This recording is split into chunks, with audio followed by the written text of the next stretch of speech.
Buenas y lluviosas noches o noches de lluvia en esta Ciudad de México, en varias partes del país. Muchas gracias a quienes están conectando a este videoanálisis en Facebook Live de un servidor, Genaro Villamil. Estamos este miércoles 18 de septiembre, en vísperas de que se cumpla un recordatorio de 2 años de los sismos del 19 de septiembre y ya a casi 35 años de los sismos de 1985 que cambiaron para siempre no solo el paisaje urbano, sino el tejido social en la Ciudad de México. Muchas gracias a quienes están saludándonos, a Omar Cepeda, a Martín Binocur, a Ami López. Frías noches también, a Gregorio Gallegos, un abrazo, muchas gracias Gregorio. A Roma Ana María, que está desde Veracruz, nos está viendo, a Solecito Larcón, Celaya presente, Fernando Olvera Sarmiento desde Coacalco, Lisandro Madrigal, buenas noches. Y desde la cálida Florida, Mina Ordóñez nos está conectando, se está sintonizando. Graciela Solache, Jorge Barberena, buenas noches a todas y a todos. A Joan Carlos Domínguez, gracias por estar aquí. Aquí también Alejandro Noriega, les mando un saludo. A Vita Mel, buenas noches desde Texcoco, del Estado de México. Pati Ferra, buenas noches. Gabriela Bravo, muchas gracias. Ninfa Yared Nolasco, buenas noches. Estamos aquí para analizar dos temas muy importantes. También estamos a 5 años de recordar la terrible, horrenda noche de Iguala. Esa escalada de violencia desmesurada, desproporcionada, de fuerzas policíacas, de fuerzas del orden, de grupos criminales en contra de un grupo. Y ay, miren, aquí se nos está asomando Anastasia desde arriba, que nos está vigilando. Anastasia, no, esta es la negra Tomasa, que nos está mandando un maullido. Y bueno, la pobrecita tiene sueño, pero no quería dejar pasar esta oportunidad para hacerse presente. Buenas noches. Hace 5 años, en una terrible madrugada de la ciudad de Iguala Guerrero, fueron atacados los jóvenes estudiantes normalistas de Ayotzinapa por, todavía no sabemos por qué razón exacta, hay muchas especulaciones. Algunos dicen que por la presunta presencia de un cargamento de heroína en uno de los camiones que fueron secuestrados o tomados prestados por los estudiantes, y que generó una reacción violenta del grupo de Guerreros Unidos, de una manera desmesurada por la violencia, por la inacción de los cuerpos policíacos municipales, estatales, federales, que durante más de 18 horas dejaron que hubiera 2 ataques de una violencia inusitada, que forma parte de ese clima de violencia que vivía Guerrero. Ustedes recordarán que el gobierno de Enrique Peña Nieto, frente a la crisis que se generó a nivel nacional y a nivel internacional por la desaparición de los 43 estudiantes de Ayotzinapa, en noviembre de ese mismo año, poquito antes de que se conociera el escándalo de la Casa Blanca, decidió darle carpetazo al tema, generando una narrativa de los sucesos. ¿Cuál fue esa narrativa? Esa narrativa, en la boca del entonces Procurador General de la República, Jesús Murillo Caram, fue el secuestro y la incineración en una sola noche de 43 cuerpos en el basurero de Cocula. ¿Cuáles fueron las pruebas que tenían? Los peritajes y las muestras de ADN que supuestamente ellos recolectaron para acreditar esta pira humana, que tenía como objetivo central, pues prácticamente desaparecer el expediente de desaparición forzada. Ustedes recordarán que la desaparición forzada en Guerrero sí es un delito tipificado, y la desaparición forzada tiene que ver con la intervención de las fuerzas policíacas o de las fuerzas del orden en este tipo de delitos. el tema aquí era quitarle el asunto de desaparición forzada y asumir que lo sucedido fue un ataque violento, prácticamente impune del grupo de Guerreros Unidos, un cártel que operaba en Guerrero y que opera todavía en Guerrero, en complicidad con policías municipales del municipio de Iguala, entonces gobernado por José Luis Abarca, un político de quinta que había sido postulado por el PRD para para la alcaldía de Iguala. Y bueno, el tema aquí era local, era focalizar el asunto en un conflicto local. Y de ahí surgió esa verdad histórica que se ha ido cayendo a pedazos prácticamente desde que se pronunció por el Procurador General Jesús Murillo Caram.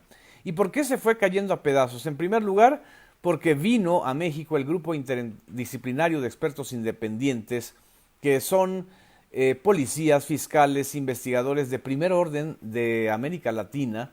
Entre esos fiscales están gente como Ángela Buitrago de Colombia, están investigadores que han enfrentado en sus propios países la amenaza de los cuerpos militares o los cuerpos de seguridad que no están en acuerdo o en desacuerdo o están en desacuerdo con investigaciones profundas y de absoluta profesionalización.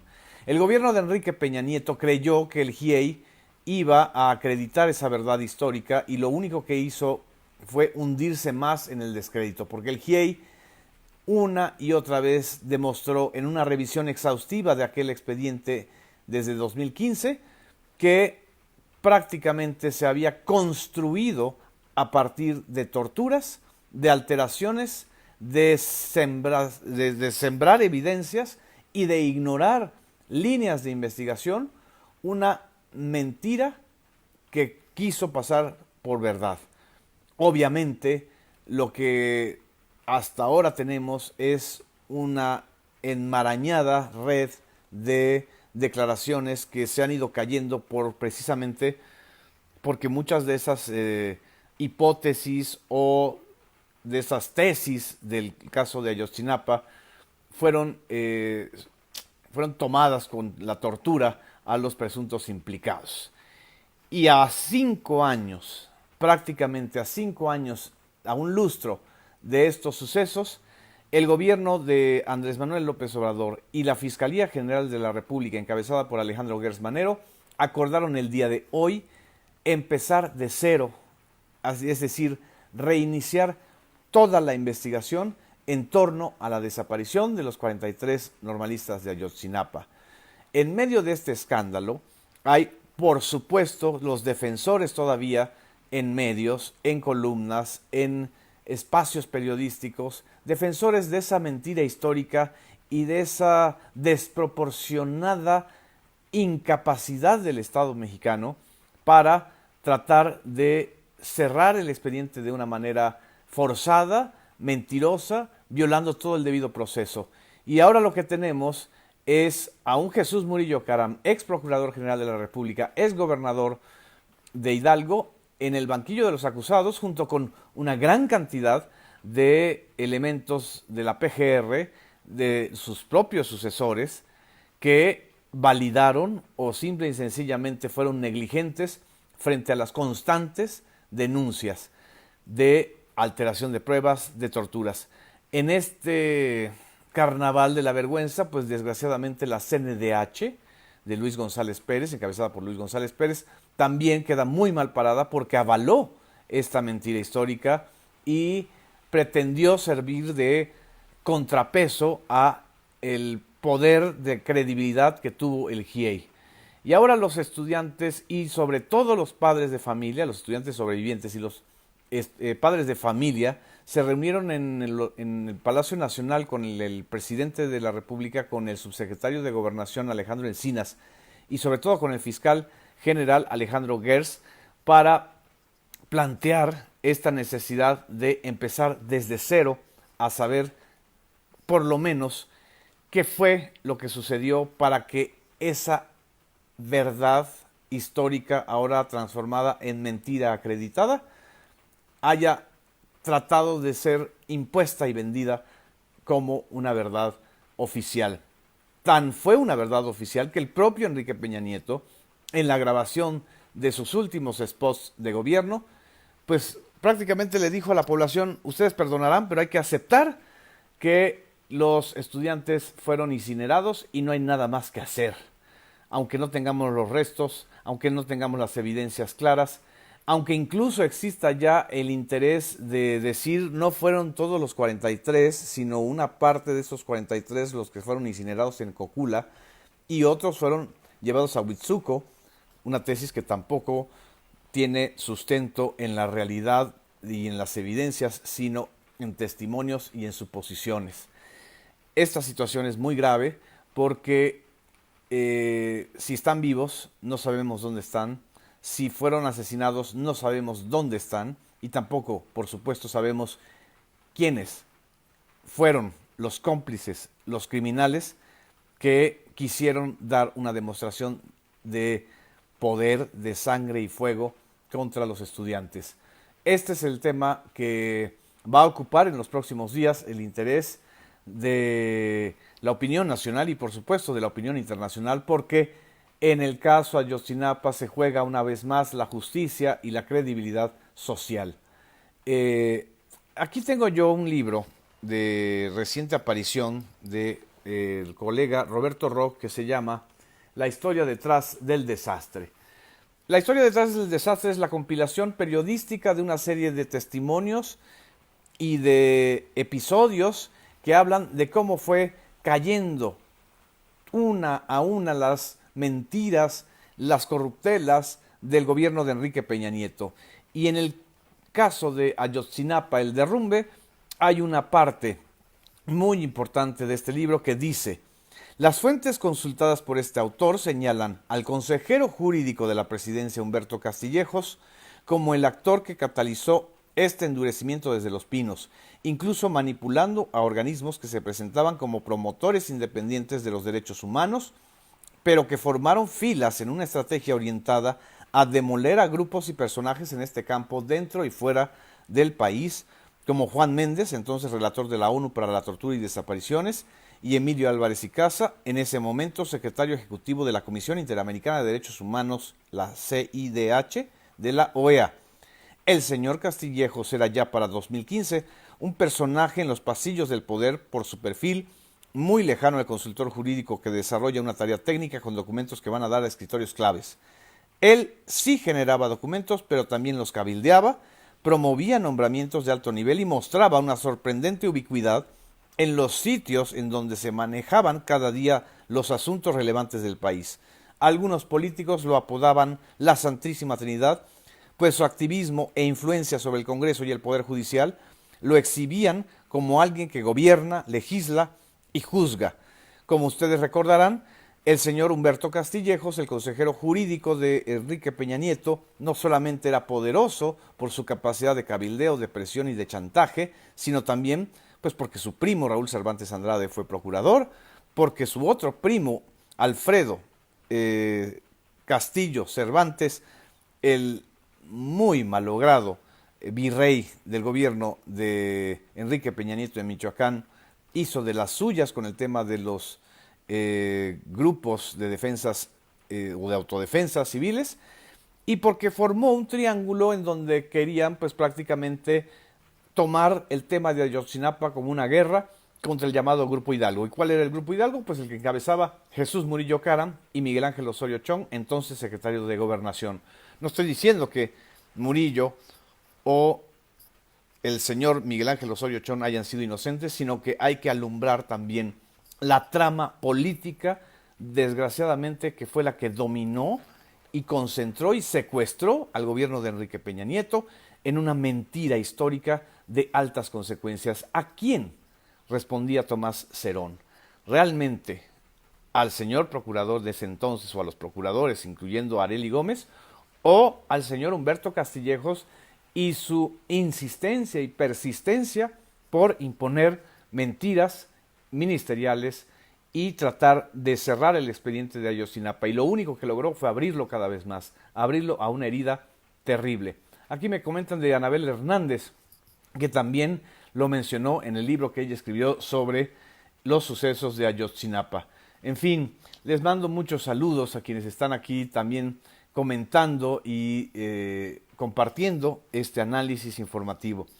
Me resta nada más comentar sobre el caso de Ayotzinapa, que hay que estar muy atentos y como dice Ana Cecilia López, ni perdón ni olvido, queremos justicia. Los que empiezan de cero es la investigación contra Murillo Karam, Tomás Cerón y hacia abajo Ángel Aguirre, el gobernador, ex gobernador de Guerrero, que por cierto ya fue a declarar el día de ayer a la Comisión de la Verdad. Y si el señor Ángel Aguirre realmente quiere restablecer su muy mal lograda credibilidad, pues tendrá que decir la verdad, lo que realmente sabe de este caso tan doloroso, que se vincula a otros casos muy dolorosos y que habla. Ayotzinapa es importante porque habla de un método, del recurso del método, del sistema judicial y de procuración de justicia en la época de Peña Nieto para tapar los expedientes, para cerrar estos expedientes con chivos expiatorios y por supuesto para aplicar en varios casos la tortura. Esto es lo importante del caso de Ayotzinapa y creo que eso es lo que hace que tenga vigencia, no solamente una vigencia fuerte, sino también que conmocione a la opinión pública nacional e internacional. En fin, me preguntan cuál es el nombre del libro. Aquí está, es las historias, la historia detrás del desastre de Enrique Peña Nieto. Y en el caso del libro de Anabel Hernández, pues es el libro que escribió sobre Ayotzinapa. Pero miren, también yo les recomiendo leer los dos informes completitos que están muy bien escritos del GIEI, del Grupo Interdisciplinario de Expertos Independientes, que hizo un papel muy destacado, muy importante para desmontar la mentira histórica. Muchas gracias a quienes están aquí saludando desde San Luis Potosí, a quienes también le están mandando saludos a la Tomasa, que aquí está la negrita atrás de mí, escuchándonos. También el libro de Temoris Greco, colega periodista muy acucioso sobre este asunto. En fin, hay mucha obra que revela estos entretelones de la tenebra de Ayotzinapa. Y bueno, el día de hoy también la ex secretaria de Desarrollo Social y de Desarrollo Urbano y Territorial, Rosario Robles, fue inhabilitada por la Secretaría de la Función Pública por 10 años, es decir, durante los próximos 10 años la señora Rosario Robles no podrá ocupar ningún cargo público. La verdad es que no creo que le queden ganas a ningún partido, a ninguna instancia gubernamental de contratar los servicios de quien una y otra vez desde 2013, es decir, todavía mucho antes del escándalo de la Casa Blanca, fue señalada como responsable de una operación de estafa, de triangulación de recursos públicos para, a nombre de la cruzada contra el hambre, desfalcar a la nación. Son, en el caso de Rosario Robles, la Auditoría Superior de la Federación, hoy lo dijo David Colmenares, está realizando 11 investigaciones, 11 denuncias contra Rosario Robles por un total de 3,000 millones de pesos de desvíos.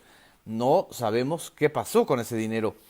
El dinero de la estafa maestra es un misterioso caso de desvío multimillonario de recursos públicos, tan grave, tan brutal como la desaparición de 43 personas, de 43 jóvenes en Ayotzinapa y como muchas otras desapariciones. En fin, se dedicaron a saquear, pero también a no investigar y a no hacer justicia en este país. Estas son las dos notas principales que quería yo comentar con ustedes. Estemos pendientes. Les mando muchos saludos a Ángel Esquivel, que nos está viendo desde Puebla, a Maru Talonia, muchas gracias, a Omar Montiel, que dice: la justicia es fruto de la democracia, se requiere justicia, no simulación de justicia. Absolutamente de acuerdo contigo, Omar Montiel. En fin, descansen, disfruten esta noche, nos vemos el día de mañana en la posmañanera y también estaremos pues muy al pendiente de lo que suceda con el caso de Ayotzinapa. Gracias, buenas noches.